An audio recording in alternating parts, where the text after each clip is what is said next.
আপনার স্টাফ আপনি যদি করাভাবে না ধরতে পারেন সেটা বলুন না প্রেসের সামনে। আমি তৃণমূল নেতাদের দ্বারা পরিচালিত হয়, আমি পাচ্ছি না অপারক। আপনার স্টাফ আসছে না আপনার ডাকে। চলো ভাই এদিকে আসো। চলো তুমি যে স্বচ্ছতা ডিপার্টমেন্টে আছো, আবার রাজা হাত বুঝ না। দেখো ভাই সরো ভাই রিপোর্ট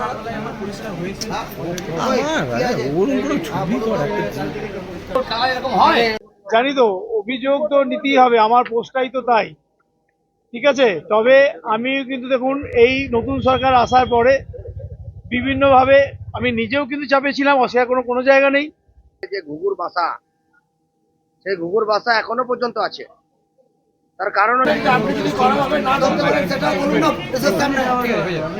আমি তৃণমূল নেতাদের দ্বারা পরিচালিত হয়, আমি পাচ্ছি না অপারক। আপনার স্টাফ আসছে না আপনার ডাকে। চলো ভাই এদিকে আসো।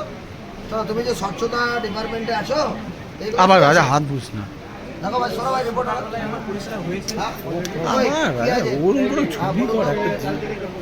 এরকম হয়। দেখাবো সুপার সাইবার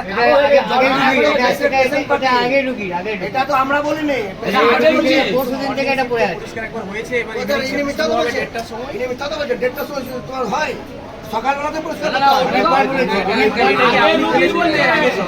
আগে ঢুকি, এটা আগে ঢুকি বারবার বলেছে। এখানে মহিলা ছিলেন একজন, আমার ইয়ে আগে যা করেছে করেছে। আমি ইমিডিয়েটলি এখনই কালকে যেন আমি দেখতে পাই যে মোবাইলটা বার করে একটু বার করুন। আসদের পিছনে না ট্রেনিং এই আমাদের মানে এটা বলা হয়েছে এটা আমাদের গভর্নমেন্টের সমস্যা কি হয়েছে? ছুটি দিয়েছে কে আছে বলেন না।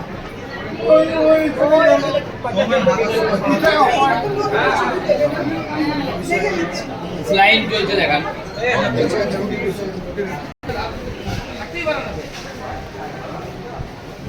আপনি নিজে দেখুন। আমি কিন্তু আপনাকে দেখানোর জন্য বলা ওই সাহেব কেন্দ্রে বলা এই একটা ঢাকা মানে ডিএম এসে ডিএম দেবে। আপনি সবসময় করতে এসেছিলাম। এখানকার যে সমস্ত সুপার অ্যাসিস্ট্যান্ট সুপার যারা আছেন, এনারা ভাবতেই পারছেন না যে তৃণমূলটা নেই। সেটা মনে করানোর জন্য আমি এবং আমাদের বীরভূম জেলার আমাদের যে টিম, তো তাদের নেতৃত্বে আমরা আজকে এসেছিলাম।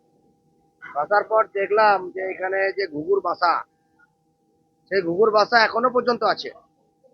তার কারণ হচ্ছে ওনারা ভাবতেই পারছেন না যে তৃণমূল বলে যে দলটা ছিল, এই হাসপাতালে যারা করে কমে খেত কোনো কাজ না করে, তারা আজও বহাল, রাশি যায় খই খায় আর মাইনা পায়। এই যে তাদের অবিলম্বন মানে পথ, আজও তারা আছে। যে হাসপাতালের যে অবস্থা, যেভাবে স্বচ্ছতার যা অবস্থা, নার্সদের যা ব্যবহার, যে ডাক্তাররা এখানে অন ডিউটি থাকার দরকার, তারা বাইরে চেম্বারে প্রাইভেট প্র্যাকটিস করছে। পুরো সিস্টেমটাই আমরা দেখলাম। আমরা আবারও ভিজিটে আসবো। যদি ওনারা সঠিক পথ, মানুষকে যদি সেবা ঠিকঠাক দিতে পারে তাহলে ঠিক আছে, তাহলে আমাদের সরকার চিহ্নিত অনেকগুলোই হয়েছে, ওয়ার্নিং দিয়েছি এগুলো ঠিক করার জন্য।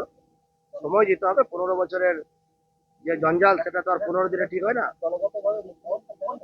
আমরা মুখ্যমন্ত্রীকে দলগতভাবেই লিখিতভাবেই আমরা সিউড়ি এবং রামপুরহাট যে গভর্নমেন্ট মেডিকেল কলেজ আছে, এরা সুপার অ্যাসিস্ট্যান্ট সুপার, সুপারভাইজার, এই ধরনের পোস্টে ওনারা আছেন। আর যে জলের যে মেশিন, এখানেও দুর্নীতি। নার্সদের ভিতরে রেখেছে, ঠিক আছে, সিকিউরিটি সার্ভিস, সিকিউরিটি সেফটির জন্য রাখতে পারে, কিন্তু জলের মেশিনটা মানুষের পরিষেবা দিয়ে মানুষ পরিষেবা পায়। এবং যেভাবে যাদের সাথে যা ব্যবহার, যে পেশেন্টের সাথে, পেশেন্ট পার্টির সাথে, এগুলো বন্ধ করতে হবে। মানুষ সরকার নিয়ে এসছে, মানুষকে পরিষেবা দিতে হবে। এই জন্য আমাদের আশা, ওনাদেরকে অ্যালার্ট করলাম। মানুষের সঙ্গে মানুষের বহু কমপ্লেন, কারোর জলের কমপ্লেন, কেউ ডাক্তারে তার থাকার দরকার, তার নিজে কাঁদছে যে আমি পারছি না, আমি বাড়ি যেতে চাইছি না, আমার ট্রিটমেন্ট দরকার। ডাক্তারবাবুরা ওনাদিকে ছুটি করে দিচ্ছে। আর ছুটি করলেই তো ডাক্তারবাবুরা চাইবেন যে ওনাদের প্রাইভেট প্র্যাকটিসে যান। আর রেফারও আমরা একটা করে দিয়েছিল, আমরা যারা দায়িত্বে আছেন ওনাদের সাথে কথা বললাম, উনি কাঁদছেন, হ্যাঁ, যে আমার ছুটি করার এখন প্রয়োজন নেই, আমার দরকার, আমার প্রচন্ড ব্যথা, তবুও ডাক্তারবাবু ছুটি দিন। এগুলো চলতে পারে না, চলতে দেবো না। হ্যাঁ, ওনাদের যা নার্সিং এর যা নার্স আছেন ওনার বিরুদ্ধে অভিযোগ করেছে। তো পুরো সিস্টেমটাই মানে এলোমেলো ভাবে ছড়িয়ে ছিটিয়ে আছে। হ্যাঁ, মনে হলো সুপার কাউরির দ্বারা এখনো প্রভাবিত, ভয়ে কিছু বলতে পারছে না। তো একটু সময় লাগবে। মানুষকে বলবো ভরসা রাখুন, বিশ্বাস রাখুন, যে পরিষেবা পেয়েছেন তার থেকে বেটার পরিষেবা আপনারা পাবেন। 100% আমরা জানি।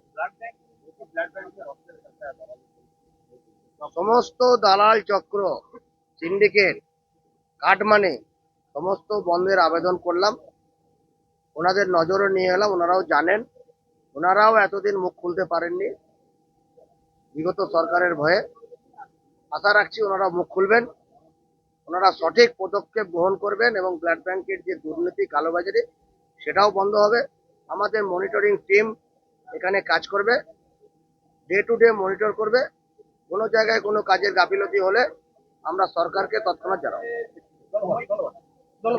সময় কিছু বেঁধে দিইনি, প্রত্যেক দিন আমাদের জেলার মনিটরিং টিম এই ধরনের হাসপাতালগুলোতে মনিটর করবে এবং কোনো জায়গায় গাফিলতি হলে আমরা দলগতভাবে সরকারকে জানাবো।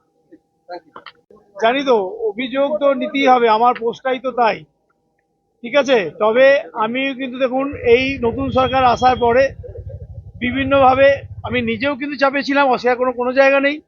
তবে এটুকু আমি মানি যে এই হাসপাতাল পরিষ্কার পরিচ্ছন্ন রাখা এবং রোগীর পরিষেবা অক্ষুণ্ণ রাখা, আর সেই সাথে যদি দালালবাজ কিছু চলে তার জন্য নিশ্চয়ই আপনারা জানেন আমরা বিভিন্ন জায়গায় মাইক বেঁধে কিন্তু আমরা করছি এবং আনঅথরাইজ পার্কিং এর জন্য ফাইন করছি। পরিষ্কার পরিচ্ছন্ন দিকে আমি আমার গাফিলতি মেনেই নেবো। যে স্টাফদের আমি কাজ করাতে পারিনি কোনোভাবেই, আপনারা আমার বিগত টাইমে অনেক সময় আপনারা এসেছেন, দেখেছেন, জানি না সেটা সার্টিফিকেট আপনারাই দেবেন আমি কাজ করি কি ফাঁকি মারি বা আমার কি সদিচ্ছা নেই। আপনার উপর প্রেসার কাটছে ওরকম কিছু নয়, আসলে আমার স্টাফদের বলেও এই যে আমাদের ধরুন অল সার্ভিস গ্লোবাল, মানে যারা হাউসকিপিং স্টাফ, ওয়ার্ড বয়, ওনাদের যে সুপারভাইজার, আমি বিগত 1 বছর 3 মাস মতো এসেছি। অনেকবারই বলা হয়েছে, শোকজ করা হয়েছে, ডেকে মিটিং করা হয়েছে, তারপরেও তো সুরাহা হয়নি। এরপরে নতুন সরকার আসার পরে আমি বিশেষভাবে বলেছি, সুপারভাইজার ডেকে বলেছি, ওনাদের নামে কমপ্লেন যেখানে যাওয়া সেখানে কমপ্লেন জানিয়েছি, ঠিক আছে। তাই সাহেবরা তো আশ্বস্ত করলেন যে নতুনভাবে আবার টেন্ডার হয়ে নতুন লোকজন আসবে। তো আশা করছি এরা যদি সংশোধন হয় নিশ্চয়ই এনারা কাজ পাবেন। কারো তো আর কর্মচ্যুতি হোক, কারো কেউ কাজ হারাক, সে পক্ষে আমি না, নিশ্চয়ই সাহেবরাও নন, এটা সরকারও নয়। তা উনি ওনার মতো করে রাউন্ড দিচ্ছেন, ওনাকে ফোন করেছিলাম।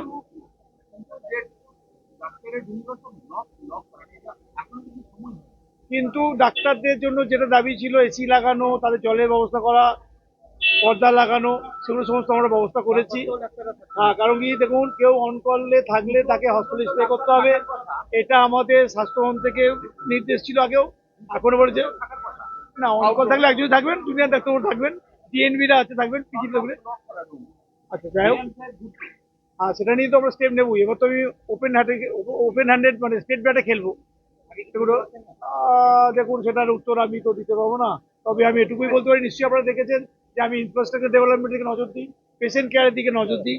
ক্লিননেস হয়তো অত করতে পারিনি, কিন্তু ক্যাম্পাস ক্লিনিংয়ে জোর দিই, আমার পক্ষে যতটা সম্ভব করা, আগামী দিনেও দেবো, আজও দিচ্ছি, ঠিক আছে। জানি না এবার মানুষজন বলবেন, আপনারা বলবেন, তার উত্তর আসে আমি থাকবো।